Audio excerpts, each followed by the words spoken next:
ఏపీలో మరో ఎన్నికకి షెడ్యూల్ విడుదలైంది. పెద్దల సభలో ఖాళీ అయిన 2 స్థానాలకి ఎన్నికలు నిర్వహించేందుకు సన్నద్ధమవుతోంది ఎన్నికల కమిషన్.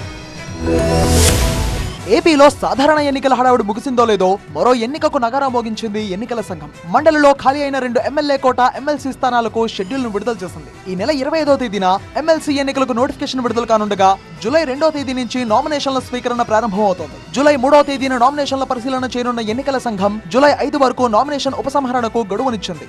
జూలై 12వ తేదీన ఉదయం 9 నుంచి సాయంత్రం 4 వరకు ఎమ్మెల్సీ ఎన్నికలకు పోలింగ్ జరగనుంది. ఒక పార్టీ తరఫున ఎమ్మెల్సీగా ఎన్నికై మరో పార్టీలో చేరడంతో సి రామచంద్రయ్యపై అనర్హత వేటు పడింది. ఇక వైసీపీ రాజీనామా చేసిన షేక్ మహమ్మద్ ఇక్బాల్ తన ఎమ్మెల్సీ పదవికి కూడా రాజీనామా చేశారు. ఈ 2 స్థానాలకు తిరిగి ఎన్నిక నిర్వహించడం అనివార్యం కావడంతో ఎన్నికల నిర్వహణకు షెడ్యూల్ విడుదల చేసింది ఎన్నికల సంఘం. ఎమ్మెల్యే కోట ఎమ్మెల్సీ ఎన్నికలు కావడంతో సంఖ్యాపరంగా భారీ మెజారిటీ సాధించిన ఎన్డీఏ కూటమికే ఈ 2 స్థానాలు దక్కడం ఖాయంగా కనిపిస్తోంది. దీంతో మండలిలో వైసీపీ బలం 36కు తగ్గనుండగా కూటమి బలం డబుల్ డిజిట్ కు చేరుకోనుంది.